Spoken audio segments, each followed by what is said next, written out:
खुश अखलाक, पढ़े लिखे, सूट और सफेद जूते पहने और क्लार्क गेबल्स की तरस की मूछें रखने वाले शख्स अजीत के बारे में कहा जाता है कि उन्होंने 1970 की दहाई में हिंदी सिनेमा में विलन की तस्वीर को मुकम्मल तौर पर बदल कर रख दिया।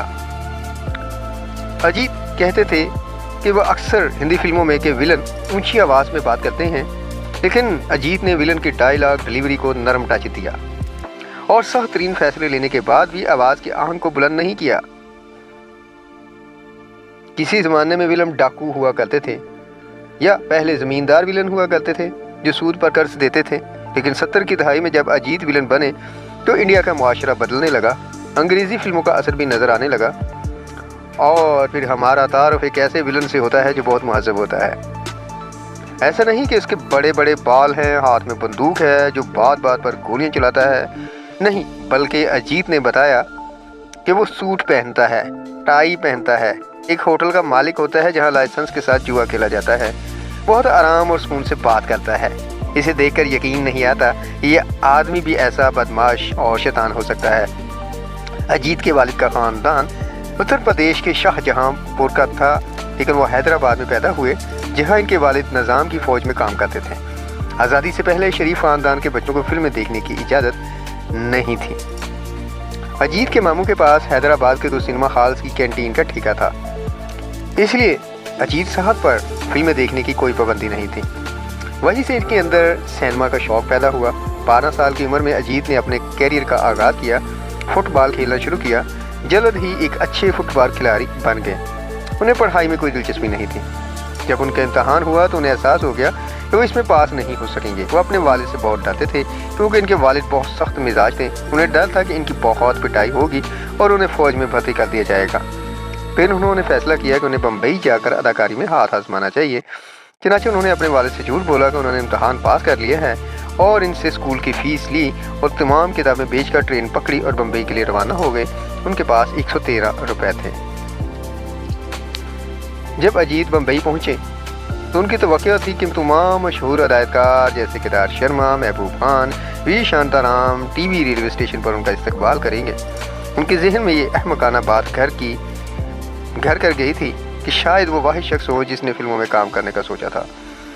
जाहिर है उनकी अजीत की उम्मीदों को बड़ा धचका लगा और उन्होंने फिर कोशिशें शुरू कर दी कि किसी तरह से फिल्मी शख्सियात से कुर्बत हासिल कर सकें और जो फिल्म स्टूडियोज़ और बड़े फिल्म साजों के घरों में सिक्योरिटी गार्ड्स के तौर पर काम करते थे। उन्होंने बम्बई में एक जगह 5 रुपये माहाना किराए पर ली। अजीत ने उर्दू मैगज़ीन रूबी के नवंबर सन 1975 के शुमारे में एक मजमून में लिखा कि वो जगह इतनी छोटी थी कि उन जैसा 6 फुट लंबा आदमी टांगे बांध कर ही इसमें दाखिल हो सकता था। एक दोस्त ने उन्हें कुछ मकानात का किराया वसूल करने की जिम्मेदारी सौंपी। उसने कहा कि आपकी काठी अच्छी है, आपका कद काठी अच्छी है, आपको काम में कोई परेशानी नहीं होगी। लेकिन ये काम उन्हें पसंद नहीं आया। फिर उनकी मुलाकात मजहर खान से हुई जिन्होंने फिल्म बड़ी बात में उन्हें एक स्कूल टीचर का किरदार दिया। उन्होंने 3 साल तक जूनियर आर्टिस्ट के तौर पर 6 फिल्मों में काम किया और इस दौरान उनका नाम हामिद अली खान ही रहा। अमरनाथ जी का मानना था कि नाम हामिद अली खान बहुत अच्छा है। सिनेमा में नाम ऐसा होना चाहिए कि लोगों की ज़ुबान पर आसानी से चढ़ जाए। उन्हें ऐसे मुख्तर, दिलकश और सख्त बनाना चाहिए कि लोगों को ये नाम लेने में आसानी हो। उन्हें 2-3 नाम तजवीज़ किए गए जिनमें उन्हें अजीत नाम सबसे अच्छा लगा। अजीत नाम चल निकला और इन्हें फिल्में मिलने लगीं।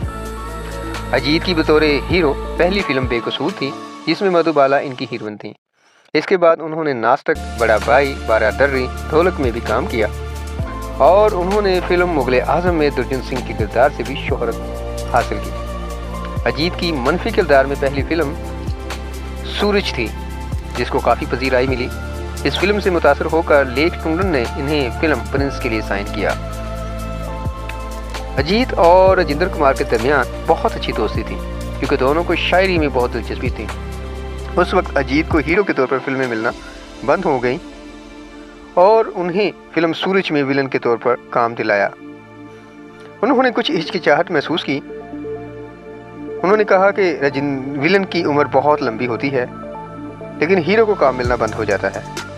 क्योंकि राजेंद्र कुमार इनके दोस्त थे, अजीत को लगा कि वो इन्हें किसी फ़ायदे के लिए मशवरा नहीं दे रहे, इसलिए उन्होंने ये मशवरा तस्लीम किया और सूरज में विलन का किरदार अदा किया। और यूँ कह लें, अजीत कहते हैं कि फिल्म सूरज के साथ ही हिंदी फिल्म इंडस्ट्री में एक तरह से उनका दोबारा जन्म हुआ था। 3 दहाइयों तक बहुत से किरदार अदा किए। 1973 में उन्हें ऐसे किरदार 2 मिले जिससे उन्हें पूरे इंडिया में एक नई शनाख्त मिली। ये दोनों किरदार स्मगलर्स के थे और इन्हें सलीम जावेद की मशहूर जोड़ी ने लिखा था। जंजीर में तेजा का किरदार और यादों की बारात में शाहकाल के किरदार ने इन्हें बॉलीवुड में सर्रे फहरिस्त विलन की साथ में पहुंचा दिया। अजीत ने जिस तरह तेजा का किरदार अदा किया, इसमें एक तरह का हॉलीवुड टच भी था।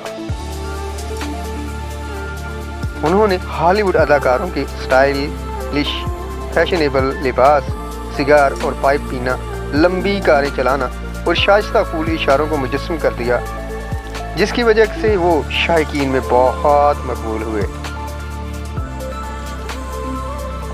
तेजा और शाहकाल नामी लोग दरअसल इस दुनिया में वाकई होते थे। 1960 में जनीत धर्म तेजा ने जयंती शिपिंग कंपनी की बुनियाद रखी थी और 2 करोड़ 20 लाख रुपए कर्ज लिए थे। जब पता चला कि वो कर्ज की रकम अपने अकाउंट में मुंतकिल कर रहे हैं तो वो मुल्क से फरार हो गए। इस तेजा से मुतासर होकर जंजीर में अजीत का किरदार तैयार किया गया, तेजा। इसके बरक्स जीपी शाहकाल एक काबिल एहतराम शख्स थे जो नासिर हुसैन की फिल्मों के पब्लिसिटी इंचार्ज थे।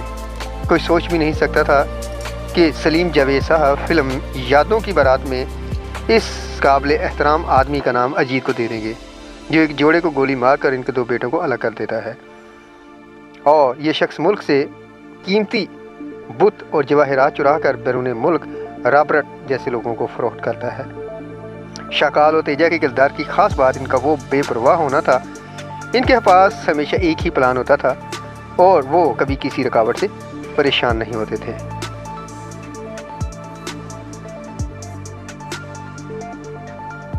बातें तो बहुत सारी हैं, लेकिन कालीचरण में इनका मुकालमा जो कहते थे, सारा शहर मुझे लाइन के नाम से जानता है, सारा शहर मुझे लाइन के नाम से जानता है। इनका ये डायलॉग इतना मशहूर हुआ कि जैसे शोले में अमजद खान कहता है, कितने आदमी थे।